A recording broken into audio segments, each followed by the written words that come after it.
Water leakage মানে আমরা সাধারণভাবে বলি যে আহ, আমার ভ্যাজানিতে জল জল ভেঙে গেছে, আমরা বলি সাধারণ ভাষায়, বা ওয়াটার ব্রেকেজ হয়েছে। এটা হচ্ছে আমাদের প্রেগনেন্সি অবস্থায় যদি দেখা যায়, ইউজুয়ালি দেখা যায় যে শেষ সময় গিয়ে অ্যারাউন্ড 37 উইক্সে গিয়ে জলের মতো কিছু বেরোয়, মানে তখন একটা মেমব্রেন, বাচ্চাটা কি থাকে একটা এটা যদি ইউট্রাস হয়, আর ইউট্রাসের ভিতরে যে প্রেগনেন্সি থাকে, এই প্রেগনেন্সি বাচ্চাটা একটা থলির ভিতর থাকে, একটা বেলুনের মতো জিনিসের মধ্যে, বেলুনটা বেশি লিক হয়ে যায়, এই জিনিসটাকে বলা হয় ওয়াটার লিকেজ। এটা টার্মে গিয়ে হতে পারে অথবা টার্মের আগে হতে পারে, সেটাকে প্রিমেচিওর আমরা বলি, প্রিমেচিওর ওয়াটার লিকেজ। তো আমরা এটা বুঝতে পারি ইউজুয়ালি যদি ওয়াটার লিকেজ ইউজুয়ালি কনফিউজ হয়ে যায় দুটো তিনটে জিনিস, একটা হচ্ছে হোয়াইট ডিসচার্জের সঙ্গে কনফিউজ করে ফেলে পেশেন্টরা, সেকেন্ড হচ্ছে ইউরিনের সঙ্গে কনফিউজ করে ফেলে। ইউজুয়ালি যেটা নর্মাল ওয়াটার লিকেজ হয়, সেই ওয়াটার লিকেজে কি হয়, এটা কন্টিনিউয়াস লিকেজ হবে এক নম্বর, দু নম্বর হচ্ছে এটা এটা ক্লিয়ার স্বচ্ছ একটা জিনিস বেরোবে, কন্টিনিউয়াস জিনিসটা বেরোতে থাকবে। আর যদি হোয়াইট ডিসচার্জ হয়, এটা ইন্টারমিডিয়েন্ট হবে, মাঝে মাঝে হবে, মাঝে মাঝে বন্ধ হয়ে যাবে। এটা একটা কার্ডি হোয়াইট, মানে গাঢ় সাদা রঙের ডিসচার্জ হবে, তার সঙ্গে হয়তো কোনো অ্যাসোসিয়েটেড ইচিং বা এগুলো থাকতে পারে, সেটা হোয়াইট ডিসচার্জ হয়।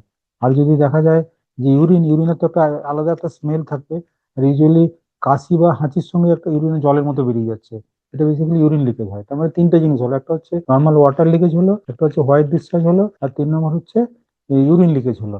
এই তিনটের সঙ্গে আমরা ডিফারেন্সিয়েট করতে পারি। যদি কোনো কারণে এরকম হয়, তাহলে কিন্তু আপনাকে ইমিডিয়েটলি ডাক্তারের সঙ্গে পরামর্শ করতে হবে, যদি আপনি বুঝতে না পারেন যে কি টাইপের লিকেজ হচ্ছে, এটা বোঝার জন্য। ইউজুয়ালি তো ডিউ রেটে তো নর্মালি হতে পারে জিনিসটা, ডিউ রেটে মানে যে অ্যাট দি প্রেগনেন্সির সময় ইউটারাইন কন্ট্রাকশন হচ্ছে, মেমব্রেন রাপচার করে গেল, এটা টার্ম, এটা নর্মাল যেটা হয়। দিয়ে লেবার পেন উঠে গেল, পেন হচ্ছে, তখন সেটা নর্মাল লেবার পেন হিসেবে আমরা কনসিডার করি। কিন্তু প্রিমেচিওর রাপচার যে মেমব্রেন হয়, তার কতগুলো কারণ আছে।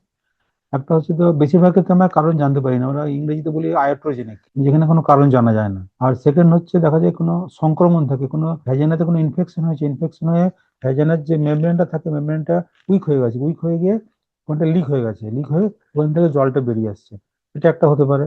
অথবা দেখা যায় কোন কারোর দুটো বাচ্চা আছে, মাল্টিপল প্রেগনেন্সি বা টুইন প্রেগনেন্সি আছে, তার তাড়াতাড়ি ডিস্টেন্স, ইউট্রাস ডিস্টেন্স হয়ে যায়, তাড়াতাড়ি ডিস্টেন্স হয়ে বেলুনের জিনিসটা ফেটে যায় নিচের দিকে, সেখান থেকে জল বেরিয়ে আসতে পারে। কিন্তু হাইড্রোপনিয়াস, হাইড্রোপনিয়াস মানে যদি পেটের ভিতর বেশি পরিমাণে জল থাকে, সেক্ষেত্রে এই জিনিসটা ঘটতে পারে। অথবা কোনো পেশেন্টের আগে হিস্ট্রি আছে এরকম জিনিস, তার ক্ষেত্রে ঘটতে পারে। এছাড়া একটা সার্ভাইকাল উইকনেস বলে জিনিস আছে, সার্ভাইকাল ইনসাফিসিয়েন্সি বলে, আর সার্ভাইকাল ইনকম্পিটেন্স বলে। সেখানে প্রেগনেন্সি আসলেই কি হয়, সার্ভাক্সটা প্রেসারে সার্ভিসটা উইক হয়ে সার্ভিসটা খুলে যায়, খুলে গিয়ে মেমব্রেনটা রাপচার করে যায়। এই কিছু কারণ আছে, এই কারণগুলোতে usually premature rupture of membrane usually হতে পারে আমাদের। ওয়াটার লিকেজ যদি দেখা যায় যে টার্মে গিয়ে হয়, তাহলে হয়তো লেবারের সাইন হলে, লেবারের সাইনগুলো আমাকে বুঝতে হবে কি কি লেবারের সাইন। যদি ওয়াটার লিকেজের সঙ্গে ইউটারাইন কন্ট্রাকশন থাকে, পেটে ব্যথা হচ্ছে, তার সঙ্গে দেখা যাচ্ছে শো মতো বেরোচ্ছে, মিউকাস মিক্সড ব্লাড প্রতি ভ্যাজাইনা, তাহলে সেটা লেবারের সাইন। কিন্তু যদি দেখা যায় এই কোনো সাইন নেই, ডেটের আগে হয়ে গেছে, সেটা কিন্তু প্রিমেচিওর রাপচার অফ মেমব্রেন হিসেবে ধরা হবে, এটা লেবারের সাইন না, এটা হচ্ছে আমাদের নর্মাল যে টাইমে হওয়া উচিত তার আগেই জিনিসটা হয়ে গেছে, এটাকে প্রিমেচিওর, PROM আমরা শর্ট টার্মে বলি, PROM, premature rupture of membrane. এটাকে তখন সেটা সেই ইয়েতে ধরতে হবে।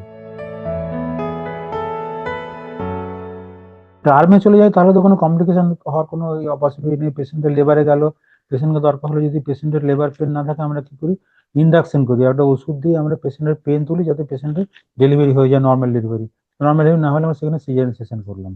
কিন্তু প্রিমেচিওর যদি রাপচার অফ মেমব্রেন হয়, তাহলে যেটা প্রবলেম হয়, অনেক সময় দেখা যায় যে ডেটের আগে হয়ে গেছে, সেখানে সেক্ষেত্রে কি হতে পারে, যে বাচ্চাটা প্রিমেচিওর ডেলিভারি হয়ে যেতে পারে, মানে বাচ্চার নর্মাল যে টাইমে ডেলিভারি হওয়ার কথা, তার থেকে আগে ডেলিভারি হয়ে গেলে যা যা কমপ্লিকেশন সেগুলো হতে পারে।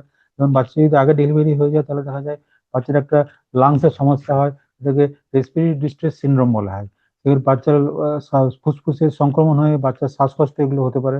অথবা দেখা গেলো অনেক ইনফেকশন হতে পারে, বাচ্চার নিউমোনিয়া হয়ে যেতে পারে বাচ্চার। অথবা দেখা যায় সেই বাচ্চা ছোট হয়ে বাচ্চার নানা রকম প্রবলেম, ইনফেকশন, নানা রকম ইনফেকশন হতে পারে, বাচ্চার বিলিরুবিন বেড়ে যেতে পারে, প্রিমেচিওর বাচ্চার এগুলো কমপ্লিকেশন। আর মাদারের ক্ষেত্রে যদি দেখা যায় যে এই প্রিমেচিওর রাপচার মানে ইনফেকশন হয়ে মাদারের সেপ্টিসিমিয়া হয়ে যেতে পারে। ওই জন্য আমরা প্রিমেচিওর রাপচার মেমব্রেন হলে আমরা সেই ট্রিটমেন্ট করি, যাতে ঠিক টাইমে আমরা ইন্টারভেনশন করতে হবে, যাতে কোনো কমপ্লিকেশন না হয় বাচ্চা এবং মায়ের। যদি লেবার শুরু হওয়ার আগে অটো লিকেজ হয়ে যায়, তাহলে আমরা প্রথমে বলি, পেশেন্টকে বলি আপনি হসপিটালে চলে আসুন, দেখি কি হচ্ছে। আমরা তখন চেক করে দেখি পেশেন্টকে ক্লিনিক্যালি, যেটা সত্যিকার ওয়াটার লিকেজ হচ্ছে কিনা। যদি দেখা যায় ওয়াটার লিকেজ দুটো টাইপের হয়, একটা হচ্ছে হাই রাপচার মেমব্রেন, এটা লো রাপচার মেমব্রেন। একটা বেলুন যদি ভাবি আমি, বেলুনের উপরের দিকে ফুটো হয়ে গেছে, নিচে ফুটো হয়ে গেছে। লো রাপচার মেমব্রেন হলে কি হয়, তাড়াতাড়ি করে ফ্লুইডটা বেরিয়ে যায় বাইরে চলে যায়। আর উপর থেকে হলে ধীরে ধীরে বেরোয়। তখন আমরা কি করে পেশেন্টকে অ্যাডমিট করে আইভি অ্যান্টিবায়োটিক দিই। অ্যান্টিবায়োটিক হলে অনেক সময় দেখা যায় হাই রাপচার মেমব্রেন হলে ওই রাপচারটা যে যেখানটা লিক হয়েছে ওখানটা সিল করে যায়, মানে ঠিক নর্মালি ঠিক হয়ে যায়, আবার তার প্রেগনেন্সিটাকে আমরা কন্টিনিউ করি। কিন্তু যদি দেখা যায় লো রাপচার মেমব্রেন, সেখানে পেশেন্টকে আমরা অ্যাডমিট করে পেশেন্টকে অ্যান্টিবায়োটিক দিই। এবং পেশেন্ট যদি আগে ডেলিভারি করাতে হয় সেই জন্য বাচ্চার লাংসের ফুসফুসের ম্যাচুরিটির জন্য আমরা একটা স্টেরয়েড ইনজেকশন দিই বাচ্চাকে, মাকে দিলে বাচ্চার লাংসটা ম্যাচিওর করে। এবং মাকে আমরা সবসময় ওয়াচ করে দেখি যে মার কোনো জ্বর আসছে কিনা, বা কোনো ব্লাড টেস্ট করে দেখি কোনো কাউন্ট বেড়ে যাচ্ছে, কোনো সংক্রমণের কোনো সম্ভাবনা কিছু আছে কিনা।